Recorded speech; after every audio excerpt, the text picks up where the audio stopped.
இலங்கை நான்கு பக்கமும் கடலால் சூழப்பட்ட அனைத்து வளங்களையும் உள்ளடக்கிய அழகிய தீவாகும். இலங்கையின் உச்ச முனைகளில் ஒன்றாக வடக்கு பகுதியான வடமராட்சி பருத்தித்துறையில் உள்ள சட்கோட்டையில் காணப்படும் சட்கோட்டை முனை காணப்படுகின்றது. இதனை பாறை முனை, சக்கோட்டை முனை எனவும் அழைப்பதுண்டு.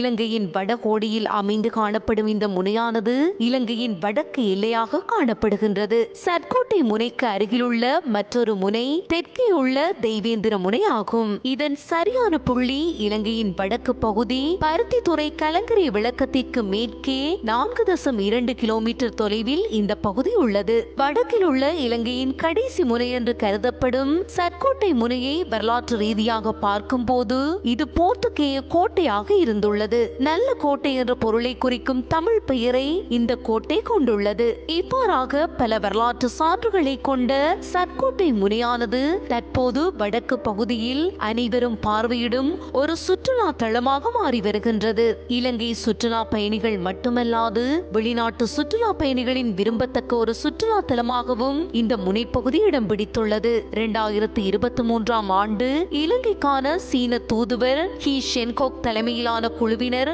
இந்த பகுதிக்கு விஜயம் மேற்கொண்டு பார்வையிட்டனர். அது மட்டுமல்லாது 2023ஆம் ஆண்டு பருத்தித்துறையிலிருந்து டிக்வெல்ல வரையான சைக்கிள் பயணம் சட்கோட்டை முனை பகுதியிலிருந்தே ஆரம்பிக்கப்பட்டது. கடற்கரை பகுதியில் இலங்கை கொடி வரையப்பட்ட ஒரு கட்டிடம், ஒரு கான்கிரீட் பாலம் என்பது சட்கோட்டை முனையின் தற்போதைய அமைப்பாக காணப்படுகின்றது. கடற்கரை, அதனை அண்டிய மீன்பிடி கிராம நடவடிக்கைகளை ரசிப்போர், மாலை வேளையில் சூரியனின் அழகை ரசிப்போர் இந்த இடத்தினை பெரிதும் விரும்பி வருபவர்களாக காணப்படுகின்றனர்.